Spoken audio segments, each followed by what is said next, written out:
سفر میں حضرت عائشہ صدیقہ رضی اللہ تعالیٰ عنہا ہار تلاش کرنے چلی گئی، کیونکہ حضرت اما عائشہ صدیقہ پر دو آئے. جب شادی ہو کر نئی آئی تھی دلہن بن کر، بالکل دبلی پتلی تھی آپ، اور کچھ سالوں کے بعد اما عائشہ صدیقہ رضی اللہ تعالیٰ عنہا ذرا لہیم اور شہیم ہو گئی. اس کا واقعہ حدیث میں ملتا ہے کہ اللہ کے حبیب پاک صلی اللہ علیہ وسلم اور یہ دونوں مل کر مقابلہ کیا بھاگنے کا. پہلی مرتبہ حضرت عائشہ صدیقہ رضی اللہ تعالیٰ عنہا نے میڈل لے لیا اور آپ جیت گئی، آقا پیچھے ہو گئے. اور تیسری مرتبہ حضرت عائشہ صدیقہ رضی اللہ تعالیٰ عنہا ہار گئی، آقا آگے بڑھ گئے. محدثین نے لکھا کہ اما عائشہ صدیقہ رضی اللہ تعالیٰ عنہا ذرا لہیم تھی، ذرا موٹی تازی ہو گئی تھی. تو یہ جو واقعہ پیش آیا یہ موٹی ہونے سے پہلے کا واقعہ تھا. پردہ تو تھا 100%، اون کے اوپر ہودج رکھا جاتا تھا. آپ نے دیکھا ہوگا کہ پردوں کی ایک پالکی ہوتی ہے، اب اس میں پردے ٹنگے ہوئے ہیں. صحابہ نے اسے اٹھایا، اون پر رکھ دیا. اب اگر کوئی موٹی دادی خاتون ہوتی، وزن معلوم ہوتا تو ذرا ڈاؤٹ ہوتا کہ شاید اماں بھی بیٹی ہے. اب ہم اما عائشہ صدیقہ دبلی پتلی تھی تو پتہ نہیں لگا، پالکی میں پردے لگے ہوئے تھے. اور بات چیت تو صحابہ نہیں کرتے تھے کسی جو ہے غیر محرم عورت سے. اٹھا کر اس کو رکھ دیا، قافلہ کوچ کر گیا. حضرت صفوان ابن معطل رضی اللہ تعالیٰ جو قافلے کی کھوئی ہوئی اور بچڑی ہوئی چیزوں کو کلیکٹ کرنے کے لیے اور جمع کرنے کے لیے تھے، اما عائشہ صدیقہ رضی اللہ تعالیٰ درخت کے پاس ہیں اور بالکل سکڑی ہوئی حالت کے اندر اپنے وجود کا اپنے احساس دلا رہی ہے. حضرت صفوان ابن معطل چیخ ماری. حضرت صفوان ابن معطل نے انا للہ و انا الیہ راجعون، میری اماں والدہ محترمہ کے ساتھ یہ ماجرا پیش آیا. یہ واقعہ تھا تنہائی کا، اللہ دیکھ رہا تھا. حضرت صفوان بیٹے تھے، جسمانی بیٹے کا مقام کم، یہ روحانی بیٹے تھے نبی کے. وازواجہ امہاتہم، نبی کی بیویاں کائنات کی مومنوں کی ماں کی عائشہ صدیقہ، یہاں ماں تھی یہاں بیٹا، پردہ 100% تھا. اب یہ جو 400 منافقوں کی تعداد تھی، قافلہ مدینہ منورہ پہنچا.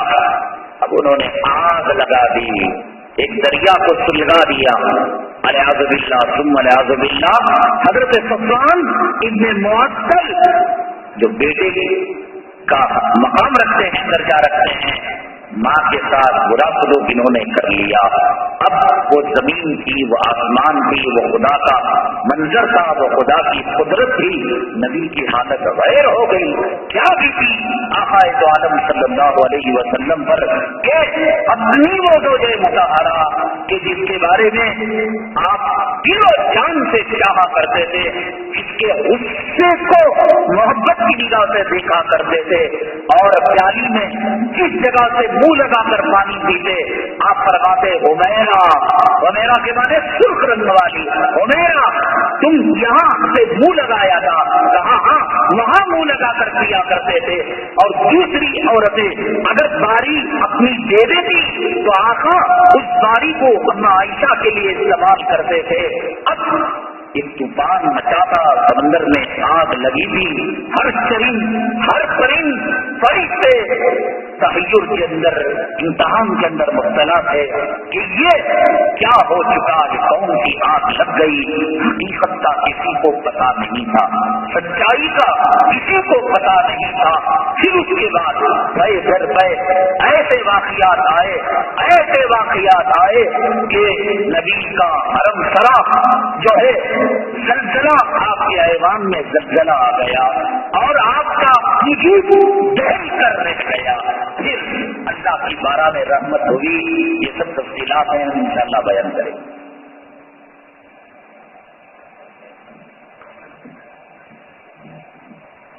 شوہر اور بیوی کے درمیان نا اتفاقی چل رہی ہو اور بلا وجہ شوہر طلاق کا مطالبہ کر رہا ہو اور طلاق کی بات کہہ رہا ہو، تو میں نے آپ کو بتایا کہ شریعت کے اندر یہ چیز نہ اللہ کو پسند ہے نہ اللہ کے نبی کو پسند ہے۔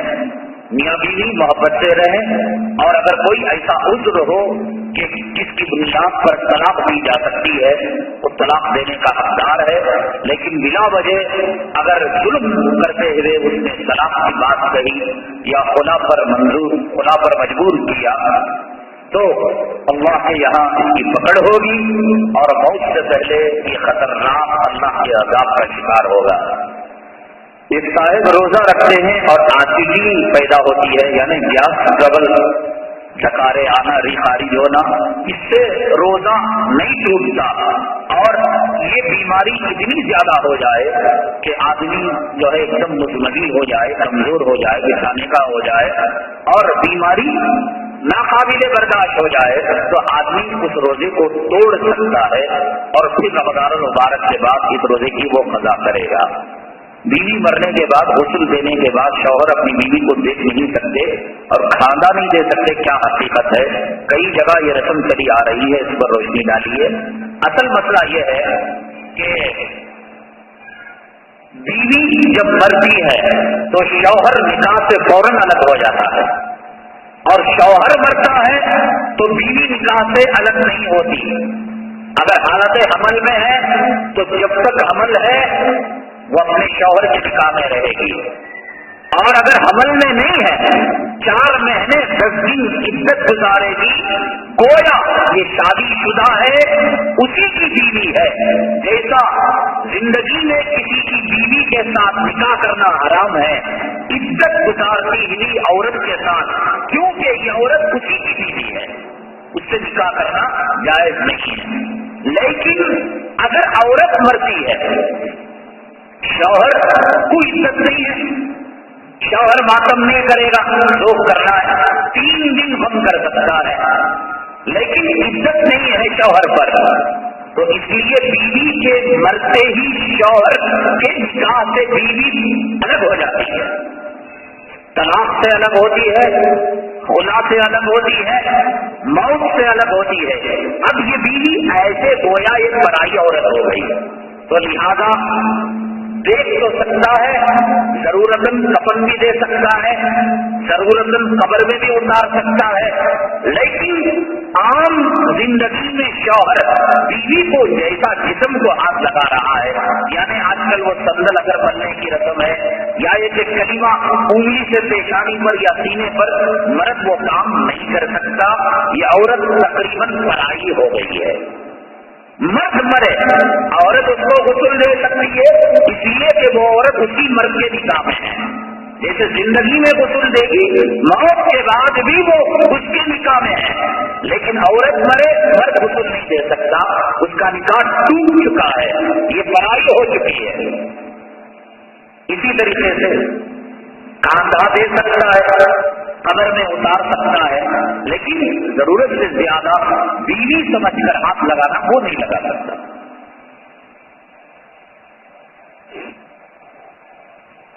اللہ کا فضل اور اللہ کی رحمت یہ دونوں ایک ہی چیز ہیں، اور میں نے بتایا کہ فضل اور عدل، فضل کہتے ہیں کہ اللہ اپنی رحمت سے اپنے فضل سے کہے کہ جاؤ میں نے تمہاری نماز کو قبول کر لیا، روزے کو، اور اللہ امتحان لینے لگے، پرکھنے لگے، ذرا دیکھیں تو صحیح میرا بندہ کیسے نماز میں کھڑا، قرات کیسے، نہیں یہ نہیں ہو سکتا، یہ عدل ہے۔ فضل اور اللہ کی رحمت یہ دونوں ایک چیز ہے۔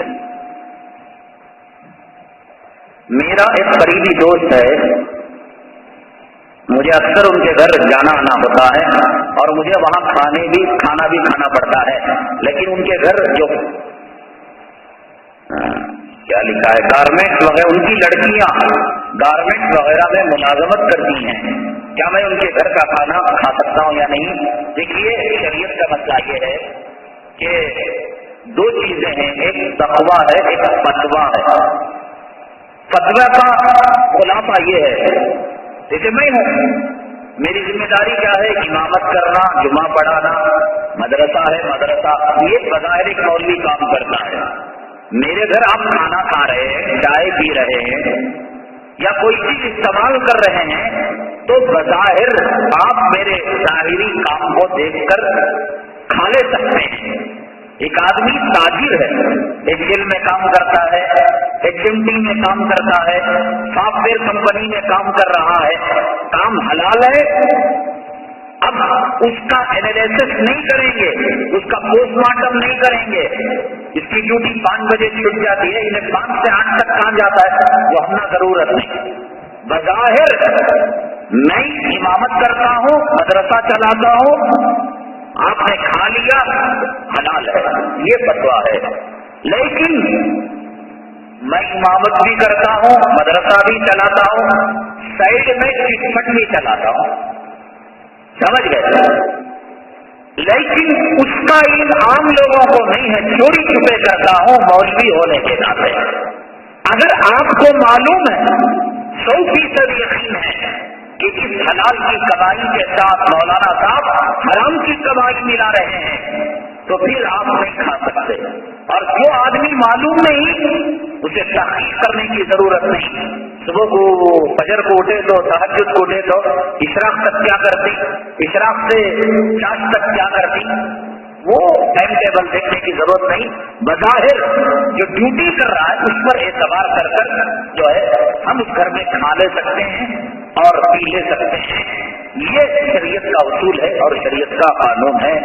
بچیاں اگر گارمنٹ کو جا رہی ہیں اور شرعی حدود کے اندر جا رہی ہیں، شرعی حدود کا مطلب یہ ہے اس گھر میں باپ مر چکا ہے، اس کا شوہر مر چکا ہے، بچوں کی شادی کا مسئلہ ہے اور دوا دارو کا مسئلہ ہے، کرائے کا مسئلہ ہے، اور بچی یہ ہنر جانتی ہے مکمل احتیاط کے ساتھ، جبکہ آج کے زمانے میں آپ کو کوہ نور کا ہیرا مل سکتا ہے، آب حیات کا پانی مل سکتا ہے، لیکن لڑکی گھر سے باہر جائے ڈیوٹی کے لیے، ملازمت کے لیے، اور اس نے اپنی عزت کو بچا لیا تو شاید یہ خوش قسمت ہے کہ جسے آب حیات کا پانی مل گیا اور کوہ نور کا ہیرا مل گیا۔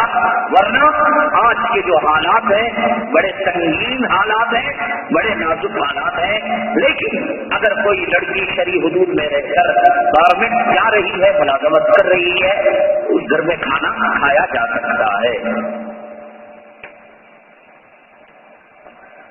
انہوں نے پوچھا ہے کہ یہ جو راتیں آتی ہیں، اس میں 2 راتیں ہیں، ایک اماواس کہتے ہیں، چاند نکلنے سے پہلے جو ڈارک نائٹ ہوتی ہے، تاریخ رات ہوتی ہے، اس کو اماواس کہتے ہیں، اور 13 اور 14 اور 15 کو چاند بریک نائٹ ہوتا ہے، پوری جوانی میں، پورے شباب میں ہوتا ہے، اس کو پورنیم کہتے ہیں۔ انہوں نے پوچھا ہے کہ مسلمان اس تعلق سے کچھ عقیدہ رکھ سکتے ہیں کیا؟ انہوں نے پوچھا ہے۔ دیکھیے، ستاروں کی گردش، چاند کا ہیر پھیر، اس سے ہماری تقدیر کوئی وابستہ نہیں ہے۔ حدیث میں آقا نے فرمایا کہ اگر کوئی ستاروں کے ہیر پھیر پر اور کسی اور چیز پر توکل کرتا ہے، اللہ تبارک تعالیٰ اس کی 40 دنوں کی مقبول نماز کو ضائع کر دیتے ہیں۔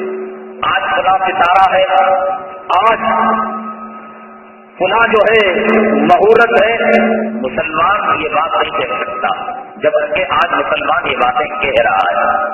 بیٹی کا رسم رکھنے کے واسطے بمبنا سے جا کو ٹائم لے رہا ہو، استخارہ آقا نے امت کو دیا، اس کو چھوڑ دیا، تو اللہ نے کہا جا تو بمن کا پیشاب بھی کر بر۔ اب بمن تاریخ دے رہا ہے، اب پنڈت تاریخ دے رہا ہے شادی کی اور نسبت کی منگنی کی۔ تو بہرحال یہ جو پورنی اور اماواس ہے، ہمارے کوئی اسلامی عقیدہ اس سے وابستہ نہیں، لیکن یہ دنیا میں کئی مخلوقیں بستی ہیں، ان مخلوقوں میں شیطان ابلیس بھی ایک مخلوق ہے، یہ اللہ کی مخلوق ہے اور یہ انسان کی دشمن ہے۔ اماواس میں اور پورنیم میں جب چاند بالکل روشن رہتا ہے اور چاند جب بالکل تاریک رہتا ہے، یہ دو موقعوں پر ان کو بڑی کھلی چھوٹ ہوتی ہے کام کرنے کی. جیسا ہم دن میں کام کرتے ہیں، پینٹر لوگوں کا پینٹ مارنے کا ایک موسم ہوتا ہے. گاڑیوں کو اگر وہ اپریل میں اور دھوپ کے دنوں میں پینٹ مارتے ہیں تو روشنی زیادہ آتی ہے. دن میں آدمی کام کرتا ہے اتنا رات میں کام نہیں کر سکتا. تو جیسے کام کرنے کے لیے ایک سازگار موقع، تو شیطان کے لیے 100% ناچ میں خوشی کا اور کھلی چھوٹ کا کھلا موقع دو وقت ملتا ہے، ایک اماواس میں ایک پورنیم میں. اسی لیے جن مردوں اور عورتوں کو شیطانی اثرات ہوتے ہیں وہ ان تاریخوں میں ان کو زیادہ تکلیف ہوتی ہے، اس اماواس میں.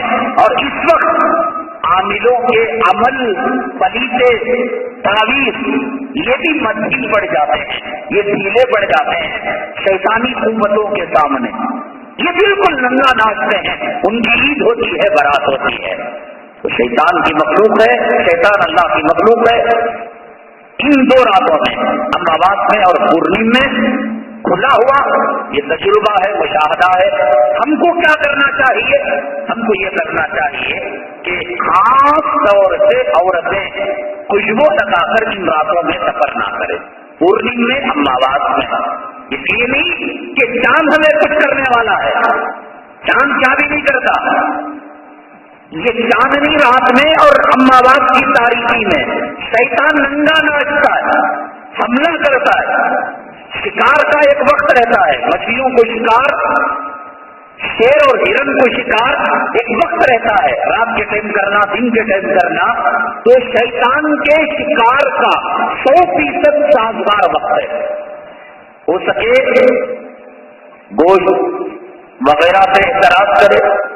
رات میں خاص طور سے 13، 14، 15 اور 28، 29، 30 یہ 3 اور وہ 3 راتیں خاص طور سے راتوں میں وضو کر کر، منزل پڑھ کر، آیت الکرسی پڑھ کر، بچوں کو وضو کرا کر آپ جو ہے احتیاط کریں. یہ شیطان، ان شیطان لکم عدو فاتخذوہ عدوا، یہ کھلا ہوا دشمن ہے. اور یہ دشمن کو کام کرنے کا یہ جو سفلی عامل ہوتے ہیں، 2 قسم کے عامل. ایک عامل قرآن کی آیتوں اور حدیث کی دعاؤں کا سہارا لے کر پلیتے بناتے ہیں. ایک عامل شیطانوں کو قبضے میں رکھ کر کام کرتی. یہ شیطانوں کو قبضے میں رکھ کر کام کرنے والوں عاملوں کی یہ 2 راتوں میں چاندنی ہے، ایک پورنیم میں، ایک اماواس میں. کھل کر شیطان اپنے عاملوں کا ساتھ دیتے ہیں، اس لیے کہ کام کرنے کا ان کے واسطے وہ وقت سازگار ہوتا ہے. لہذا بچوں کو ان اوقات میں مغرب کے بعد باہر نہ رکھیں. سفر غیر ضروری ہو، جیسے بیگم صاحبہ ہیں، ماں کے یہاں جانا چاہتی ہیں تو آئندہ جائے، ماں مر نہیں جا رہی، 2-3 دن کے بعد وہ جائے، ایک پہلی کا چاند نظر آنے کے بعد جائے، یہ 3 راتیں کرنے کے بعد جائے. بلا وجہ کا سفر نہ کریں، کھانے پینے کا احتیاط کریں، پاکی صفائی کا نظم کریں اور منزل پڑھیں، آیت الکرسی پڑھیں. شیطان کے دشمن اللہ نے کہا اس کے شر سے بچ سکتے ہیں. ورنہ آج میں آگے کبھی بتاؤں گا 30-40% مسلمان عورتیں شیطانی اثرات کا شکار ہیں. شیطان بولے تو میں ذرا کھلے لفظوں میں بول رہا ہوں، بات سمجھ میں آ دے. جو عورت آپ ہیں ان کو بھی بول کر، شیطان بولے تو کیا مطلب یہ نہیں کہ آنکھ باجا کو عورت نہ کرے کر دو. ہمیں اب جب عورت بول رہی ہے کہ میرے کمر میں درد ہے، میری ماہواری بڑھ گئی اور چڑچڑاہٹ آ رہی ہے، یہ بھی شیطان کے اثرات ہیں. شیطان بولے تو وہ مرغ بننے میں ڈنڈے کے پاس ناچنے کا نام نہیں ہے، وہ بہت ہوشیار ہے، وہ کئی طریقے سے آتا ہے وہ عورت کے اوپر. مردوں کے مقابلے میں عورت پر زیادہ آتا ہے. میرا خیال یہ ہے 40% عورتیں اس کا شکار ہیں، اور جو عورتیں دنیا دار ہیں، یعنی عصری تعلیم، ماڈرن ایجوکیشن، وہ تو مانتے ہی نہیں ہے. وہ اب ہر چیز کو ڈاکٹر کے پاس، پیٹ میں درد گیس سے ہوا رہے گا، یہ ہول دھڑکا یہ بی پی کی وجہ سے رہے گا، یہ دل کا دھڑکن یہ دل کمزور ہو رہے گا.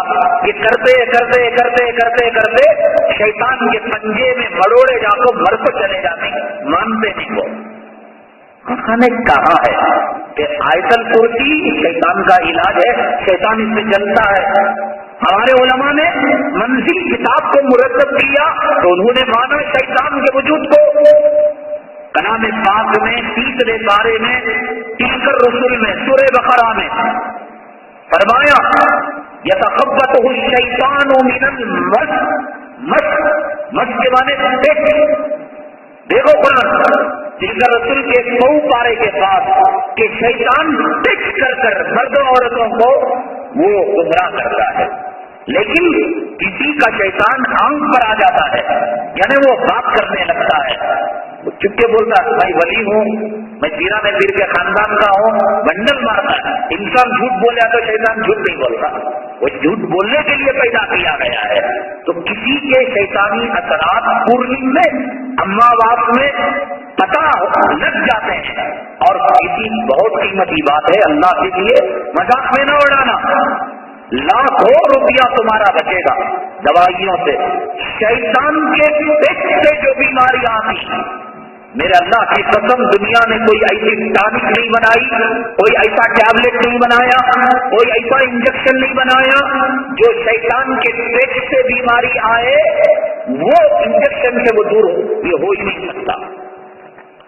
آقا نے فرمایا عورت کی طبیعت بگڑتی ہے، 8 دن کا معمول ہے، لیکن 15 دن تک طبیعت اس کی خراب چل رہی ہے. آقا نے حدیث میں الفاظ فرمائے فَإِنَّهَا رِجْزٌ مِّنَ الشَّيْطَانِ، یہ شیطان کے رگڑ، ہمیں لات مارتے نہیں فٹ بال کو، یہ شیطان کے لات مارنے کی وجہ سے، رگڑ کی وجہ سے. تو پہچانو یہ بیماری جسمانی ہے، یہ بیماری شیطانی ہے. میں انشاءاللہ کبھی اس پر بڑی تفصیل کے ساتھ، کیونکہ ہماری مائیں بہنیں آئی ہیں ان کو گمراہی سے بچانے کے لیے، کیونکہ اگر فلیٹ معلوم ہو گیا کہ یہ میٹر گیج ہے یا براڈ گیج ہے تو پھر گاڑی کا چلنا آسان ہے. اگر میٹر گیج کی گاڑی براڈ گیج میں رکھی نہیں چلے گی، براڈ گیج کی گاڑی میٹر گیج میں رکھی نہیں، سمجھ رہے ہیں میٹر گیج براڈ گیج. پہلے 2 پٹیاں ہوتے تھے، ایک چھوٹی پٹی ہوتی تھی، ایک بڑی پٹی ہوتی تھی. بڑی پٹری کی ریل بڑی پٹری پر چلے گی، چھوٹی پٹری کی ریل چھوٹی پٹری پر چلے گی.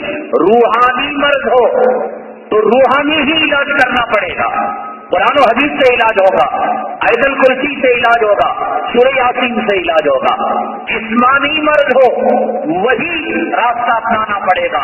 یہ راستے کو وہ نہیں جا سکتے، وہ راستے ہمارا جو پیسہ برباد ہو رہا ہے، ہم رات کے پہچاننے میں غلطی کر رہے ہیں.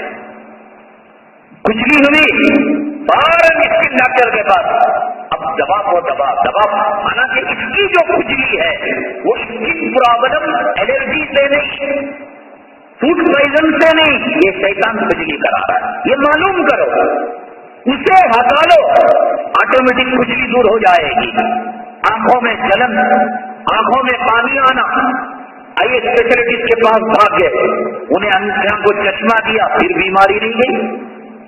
پتلی کے اندر لیزر شعاعوں کا یہ لگایا، نہیں گئی. گیس بھریا، نہیں گئی. کہاں جاتی ہے؟ دنیا کے پاس روحانیت کا علاج نہیں، روحانیت کے پاس دنیا کا علاج ہے. تو اس لیے بات چھوٹی تھی اہم، اس لیے میں نے وضاحت کے ساتھ کبھی بڑی تفصیل کے ساتھ کہ روحانی بیماری پہچان کیا، جسمانی بیماری کی پہچان کیا، جیسا کہ میں کل پرسوں بتایا تھا. حادثات آتی، نبی کے گھر میں بھی بچے مرتی، ولی کے گھر میں بھی مرتی، بیمارہ ہوتی. کافر و چمار اور فاسق کے دونوں میں فرق ہے، ایک رحمت ایک عذاب. ایسا بیماریاں آتی عورت بولے تو بیماری، مرد بولے تو بیماری، لیکن یہ بیماری روحانی ہے، جسمانی ہے، ٹرک معلوم کر لیں گے منزل آسان ہوگی. کبھی ہم انشاءاللہ بڑی تفصیل سے اس پر بہرحال یہ پورنی اور اماواس شیطان کے ڈیوٹی کا ٹائم ہے، یہ صحیح ڈیوٹی کا ٹائم ہے، یہ پارٹ ٹائم نہیں ہے، صحیح ڈیوٹی کا ٹائم ہے. اس میں ذرا بچ کر رہو. ایک عورت اچھی اور خوبصورت بیوی ہے، دیندار ہے، اولاد والی بھی ہے، اور ان کے شوہر جو ہے نکاح کرنا چاہتے ہیں، تو نکاح کرنے کے لیے شریعت نے جو حد مقرر کی ہے اس میں یہ تو نہیں ہے کہ نبی کریم صلی اللہ علیہ وسلم کی جو بیویاں تھیں کیا وہ اولاد والی نہیں تھی، کیا وہ خوبصورت نہیں تھی، کیا دیندار نہیں تھی؟ تو رہا تو نبی نے پھر اگلے نکاح کیوں کیے؟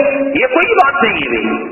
اگر مرد میں طاقت ہے، عدل کر سکتا ہے اور 4 نکاح وہ کر سکتا ہے اور قانون شریعت کے مطابق اس کو وہ نبھا بھی سکتا ہے.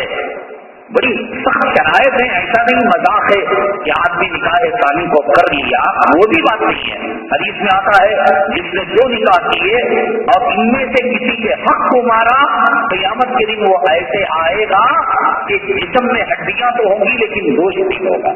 سب لوگ دیکھ کر پہچان لیں گے یہ ظالم ہے جس نے ایک سے زائد شادیاں تو کی لیکن حق نہیں ادا کرتا تھا. بہرحال کرنے کی اجازت ہے لیکن شرائط کے ساتھ.